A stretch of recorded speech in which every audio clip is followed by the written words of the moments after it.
El Instituto ILAEP te da la bienvenida al Bhagavad Gita Katasharam, un proyecto educativo dedicado al estudio del Bhagavad Gita.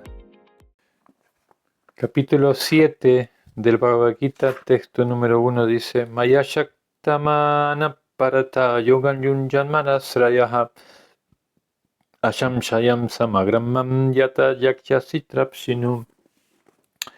La Suprema Personalidad de Dios dijo: Ahora oye, oh hijo de Prita, cómo mediante la práctica del yoga con plena conciencia de mí, con la mente apegada a mí, podrás conocerme por completo, libre de dudas. Capítulo 7, conocimiento del absoluto.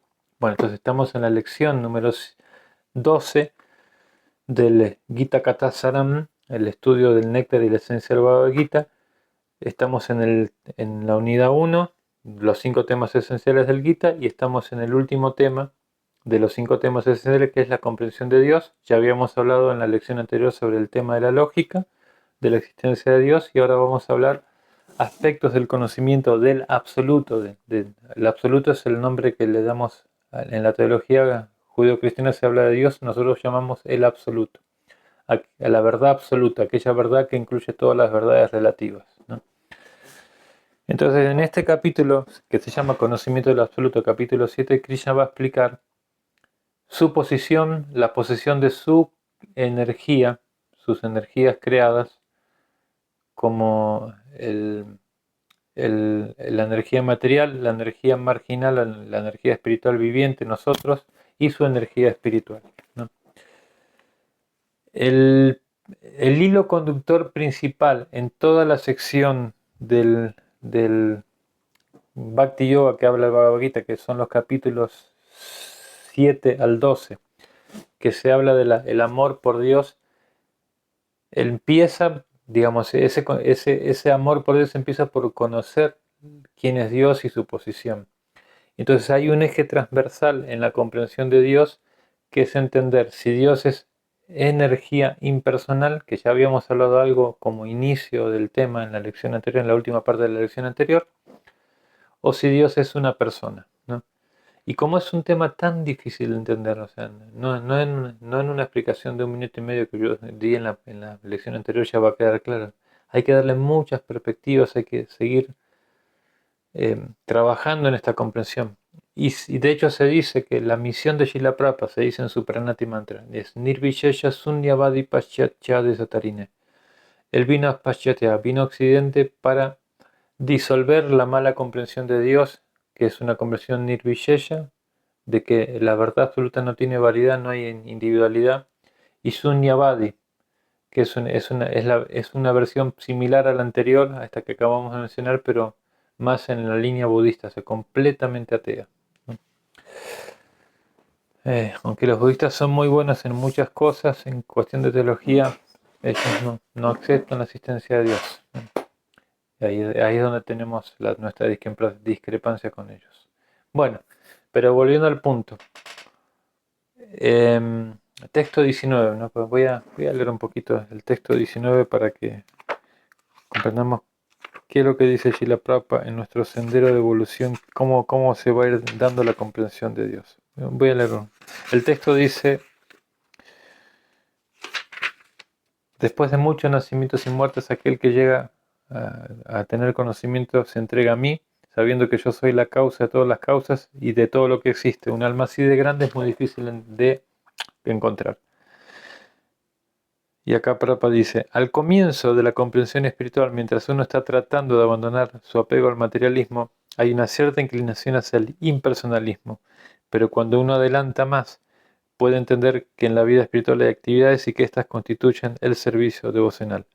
Al uno darse cuenta de esto, se apega a la persona suprema de Dios y se entrega a él. En ese momento se puede entender que la misericordia de Krishna lo es todo, y que Él es la causa de todas las causas, y que esta manifestación material no es independiente de Él. Bien, entonces la comprensión impersonal se acepta en el Bhagavad Gita. ¿A qué nos referimos con comprensión impersonal? ¿No? Porque hay una comprensión impersonal atea y una comprensión impersonal teísta. Y parece un trabalengua, pero es así. Por ejemplo, ¿no? Cuando a mí me preguntan Si conozco a mi tatarabuelo, yo voy a decir que no. De hecho, ni a mi abuelo conocí, ¿no? Pero bueno, me voy a remontar un poco más porque algunas personas sí conocieron a su abuelo. Es más difícil que hayan conocido al bisabuelo y prácticamente nadie ha conocido a su tatarabuelo. O voy a poner más para arriba, a mi tatarabuelo. Si me preguntan si él fue una persona que vivió en este plano, yo voy a decir que sí. No voy a negar su aspecto personal. Pero si me preguntas si yo tengo una relación personal, una conexión personal con él, voy a decir que no porque no lo conozco. Pero no niego que él sea una persona. Entonces, ese tipo de aceptación de que hay una persona, en este caso, en este símil, una persona suprema, pero no tengo esa relación despierta con él, es el personalismo teísta, el personalismo que acepta la existencia del aspecto personal, pero que todavía no está despierto. Y ese es el tipo de impersonalismo que acepta el Bhagavad Gita, como el camino inicial, ¿no? Y Krishna dice, yo soy el sabor del agua, o sea, nos da indicios de cómo empezar a descubrir lo que un genetista también empezó a descubrir al analizar el mundo de los cromosomas y él lo llamó acto intelectual deliberado. Es tan maravilloso cómo funcionan los cromosomas, la pigmentación, por ejemplo, del color del ojo. Eso se puede ver en el mundo de la genética. Cómo se combinan. Yo había estudiado un poco eso, ahorita no me recuerdo, pero es muy maravilloso.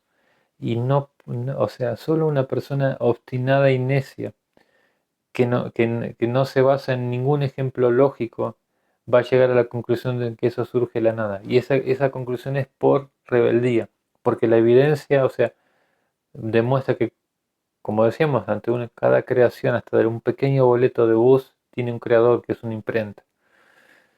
¿Qué decir del mundo de los cromosomas, del ciclo del agua de la naturaleza, de la reproducción, de las estaciones del año, de la fuerza de la naturaleza, el alimento que nos trae la naturaleza, la respiración que podemos tener a través del oxígeno? Todo eso, o sea, ellos dicen que es impensado, que es impersonal. Impersonal ateo, o sea, que no hay ni una persona, no hay persona, o sea, no tengo relación personal con esa supuesta persona, ni tampoco hay persona. Ese tipo de impersonalismo es ateísmo, que también Krishna en este mismo capítulo lo condena, ese tipo de impersonalismo, porque se llama Mayavadismo. Otro punto importante de este capítulo, porque hablando de este tema de la comprensión del absoluto, que dice que hay 4 caminos para acercarse al absoluto. Es el camino del sufrimiento, el camino del empobrecimiento, o sea, por necesidad financiera, por necesidad de estabilizarme financieramente, busco a Dios, o porque quiero desarrollar más riqueza, busco a Dios. El camino indagativo, o sea, de personas que están en la investigación y son, como digo, no son muy devocionales, pero son objetivos y quieren investigar, no son gnósticos, no como investigan, buscan el conocimiento.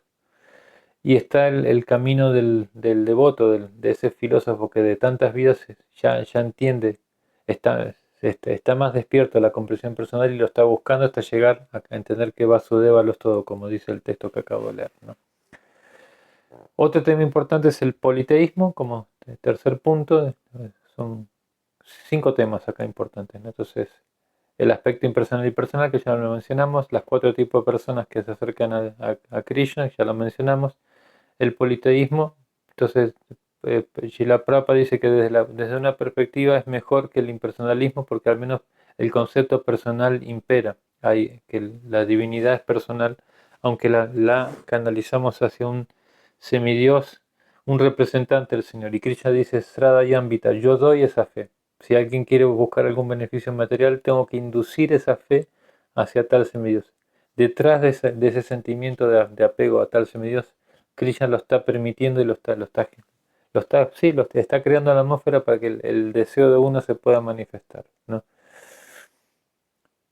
Entonces está la perspectiva convergente, que nos permite poco a poco después llegar a la comprensión de Dios, y la perspectiva divergente, que es la que nos va a alejar de Dios porque nos volvemos demasiado materialistas. Entonces nosotros en general no recomendamos el politeísmo, pero como filósofos educadores sabemos que si una persona está demasiado apegada a un semidios en particular, como por ejemplo el señor Shiva, incluso Durga, podemos ayudarlo a entender cómo ellos son sirvientes de Krishna y gradualmente explicándole la filosofía correctamente, explicándole el pasatiempo al señor Shiva en relación con Krishna, puedan ellos también llegar a aceptar a Krishna como la suprema persona de Dios, ¿no? Hay un verso, texto 23, que dice: los hombres de poca inteligencia adoran a los semidioses y sus frutos son limitados y temporales. Aquellos que adoran a los semidioses van a las planetas de los semidioses, pero aquellos que me adoran a mí al final llegan a mi planeta supremo. El cuarto punto es que está muy vinculado con el quinto, ¿no? Que es el problema principal por el cual es muy difícil salir del ateísmo. Pues.